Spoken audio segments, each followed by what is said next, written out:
Locating roots of the equation of the form f of x equal to 0 is our new subtopic we are going to handle, but please don't forget subscribe. Now, these are methods, so we want to see methods how we know that a given function is having a root between a given range of values. So, these are two methods we can use to locate the roots of the equation f of x equal to 0. They can be roots or it can be one root. Namely, we have the analytical method, what we are going to see, and then the graphical method. But for now, let us first concentrate on the analytical method. Some people call it the algebraic method. This has two cases to consider.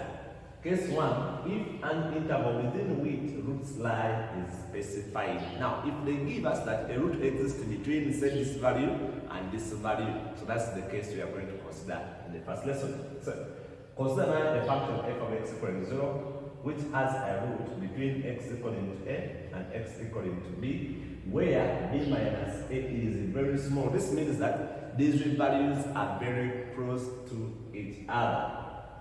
Here, we test the sign for f of a. What we do, we substitute this value into this function, and we also substitute this value into this function. Then we always analyze the signs they have.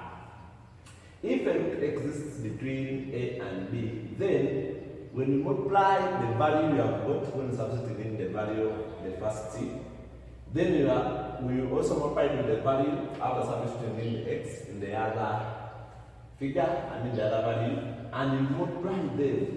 If there is a root between in that range, it means that the value you are going to get should be less than 0. In simple terms, we mean the value you are going to get, it should be a negative. That's what it means. Less than 0 means negative value.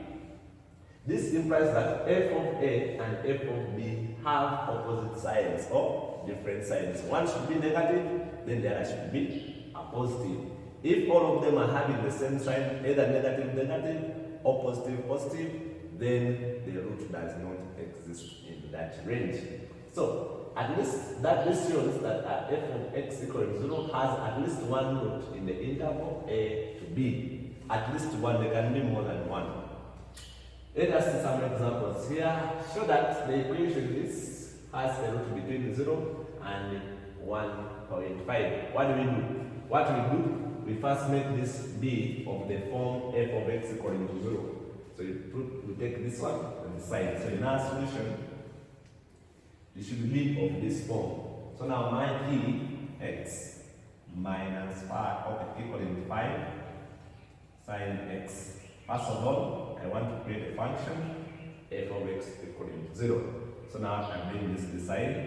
So that this will be now e x minus 5 sine x equal to 0.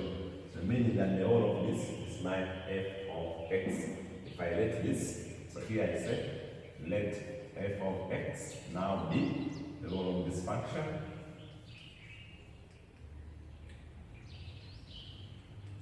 Sine x. So meaning the whole of this now is going to be f of x equal to e x minus 5 sine x.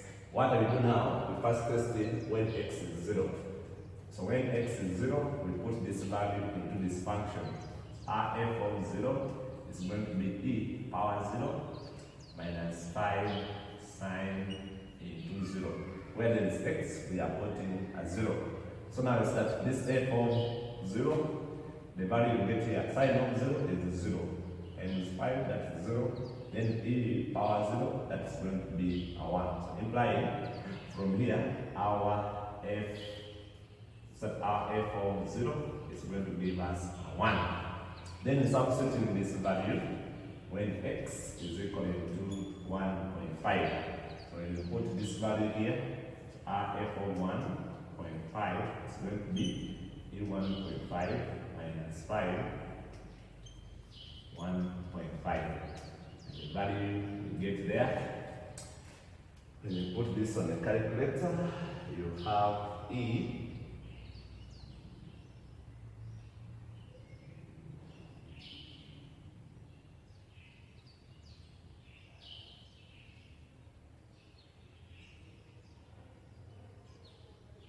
And now, always don't forget, whenever you have trig functions, your calculator should be in radians. So always don't forget to convert your calculator to radians. So the value here I'm getting, my f of 1.5 is negative 0.5, 0.58 to 4 decimal places. So after getting this, it is always not your because of these trig functions, your calculator should be in radians. Because these x values are going to be very small, so those are small angles, always put your calculator in radians. So now we know that f of now 0 times f of 1.5 will give us 1 times negative 0.5058. And it's that the value we get is going to be negative 0.5058, which is negative, implying it's less than 0.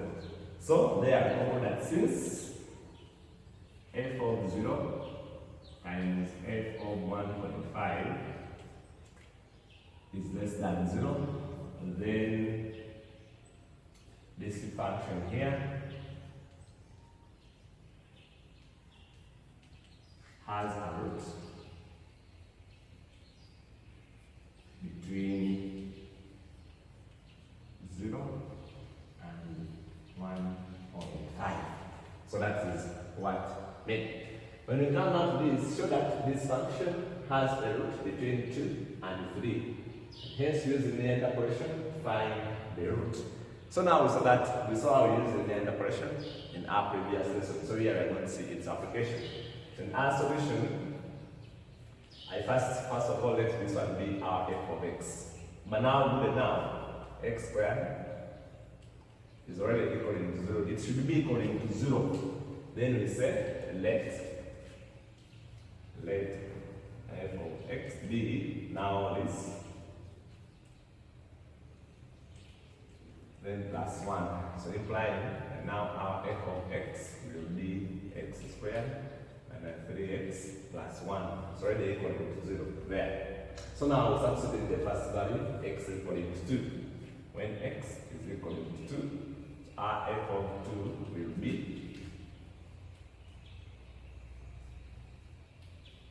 so this is going to be 5 minus 6, which is going to give us, is that our f of 2 is equaling to 2 and negative 1. Then we get when x is equaling to 3. We have now f of 3, which will be 3 squared minus 3 times 3 plus a 1.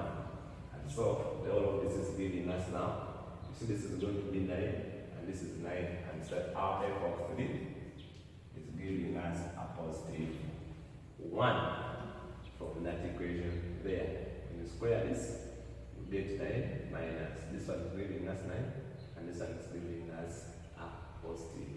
So that is the answer. So now, when you note that f of 2 times f of 3 will be, this one is negative 1 times 1, which will give us negative 1.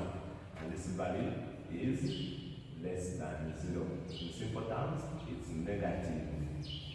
So this shows that it has a value between 2 and 3. Now our task is, and then they are telling us, hence, there exists a root between 2 and 3 for x squared minus 3x plus 1 equaling 0. So in part B, use the linear operation to find the roots. Now here we just use the idea that we know. We draw our table here. This is part B.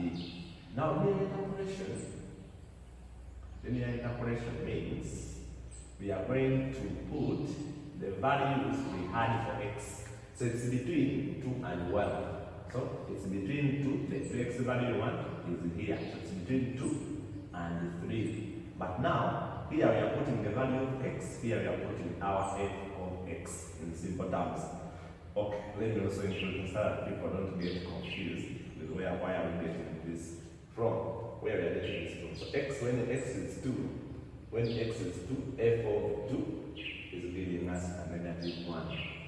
Then this one, because this x we are assuming it's a root, then you know when you put a root in any function, it goes to 0. So not, let me put it here, not.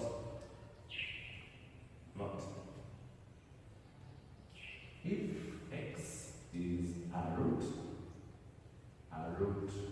to f of x, then, let me use xn, then f of xn is always a 0. Let me make this xn. If it's a root, when we put it into this function, it should be 0. That's why when I use this, I put the 0. Then for 3, we have 1. Just like this is our unknown value. So using the linear interpretation we saw, we get this minus this. So xn minus 2 over this minus